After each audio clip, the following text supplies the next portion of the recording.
This Make America Great Again hat is just as maddening and frustrating and triggering for me to look at as a KKK hood. These guys. Look, man.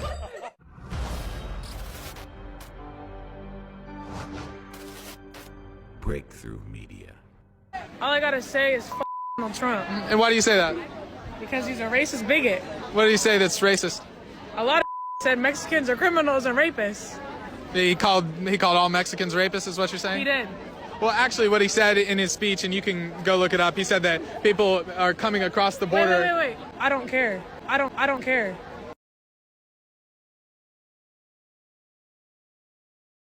We saw that article, but that article saying that they were that women who are coming across are getting raped.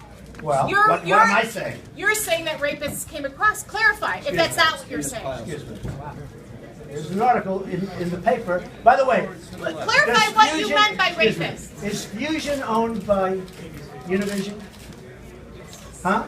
Yes. They are related. Well, they wrote the article about rape, and they're saying 80% of the women are getting raped. I didn't write the article, and on top of it, it was in the Huffington Post. So I didn't write the article, but it's a horrible situation.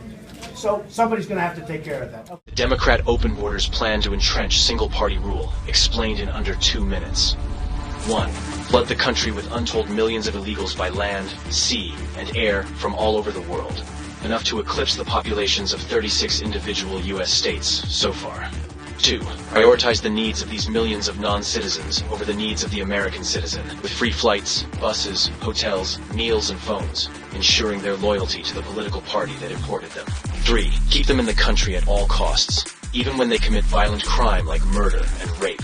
Attack the language used to describe the criminals, as opposed to the criminals themselves. Slander critics as racist. 4. Ensure their privileges are made irrevocable with city and state sanctuary laws that act as population magnets. Codify permanent status and ensure non-cooperation with ICE. 5. Count the non-citizens in the census that will determine congressional apportionment in the House of Representatives. As of now, that would equal 13 extra congressional districts, a tremendous amount of electoral power. 6. Wage a massive, heavily funded lawfare campaign to change state voting laws that legalize mass mail-in ballots, no signature verification, and no proof of citizenship requirements, making it nearly impossible to prove voter fraud. 7. Lock in the permanent voting majority with campaign promises of lavish benefits and permanent privileges, enshrining generational fealty to the Democrat Party. 8. Win elections. 9. Entrenched single-party rule has been achieved. The best part? Your tax dollars are paying for it.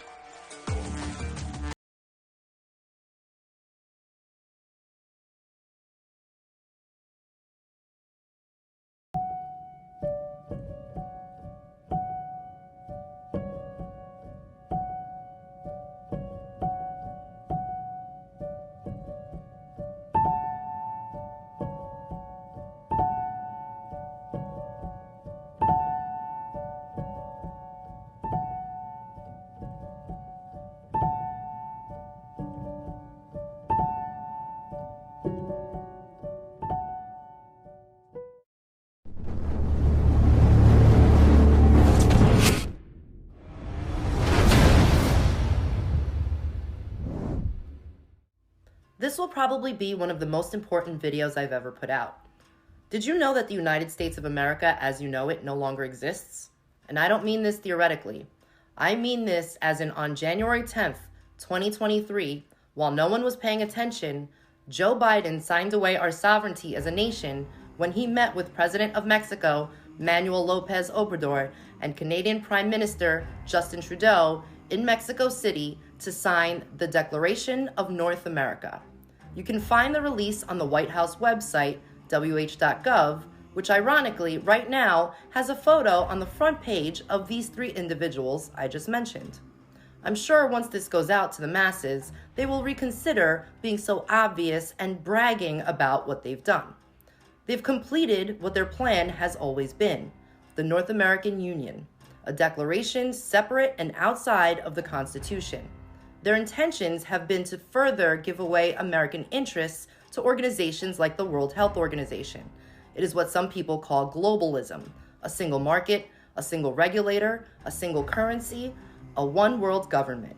It is critical that people in uniform, including law enforcement and military, understand that they are no longer employed by the United States of America.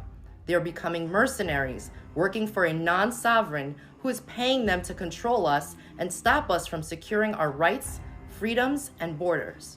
Unfortunately, they know that only a small number of Americans will read the Declaration, yet it spells out their intent of the role of government in all of our lives. Maybe I will read it to you in a future video, but here are some things that you need to consider. 1. If you have no country, what rights do you have, and how does one assert them? 2. What does the oath of office mean if your country no longer exists? 3. If you're fighting for your country and your country no longer exists, who are you fighting for? 4. If selected, non-elected people are making policy that destroys our country, then how and why are we supporting their efforts? 5. Who are we paying taxes to and why? 6. If you're abiding laws that never went through the legitimate process of lawmaking like this declaration, then what are you really doing? 7. If there are people that can take our livelihood through arbitrary rule like COVID lockdowns, then what else can they take from us? 8. If you were coerced, fooled, or forced to take the gene-mutating agents, what rights did you have? 9. What rights do we have now and moving forward? 10. What are we going to do about it? I can assure you that if you succumb to and abide by the replacement of a highly portable and recognized medium of exchange, i.e. cash, with central bank issued digital currency, then you will lose any ability whatsoever to control any single facet of life other than its end. How do we protect ourselves, our families, humanity, and its future from what is to come? The next pandemic is already in the works. How will you respond? Their motto is Ordo ab Chao, order from chaos. Please think carefully about not falling into the trap they've set awaiting prey. This is extremely troubling, and there is no help on the way. We must work together to save ourselves. We must work together to safeguard the American dream, the Constitution, our freedoms, and our future by ensuring the resilience and security of our republic. We must leverage us, the American people, our involvement, experience, expertise, our community leaders, governors, and elected and non-elected public servants. We can no longer ignore social, moral, and political collapse occurring right in front of us. Believe what you see, not what you hear. We must move our political discourse from the emotional to the logical and practical to resolve the subversion of our republic via our own systems, education, governance, justice, and national security. I will continue to put out more information about this, but keep seeking truth.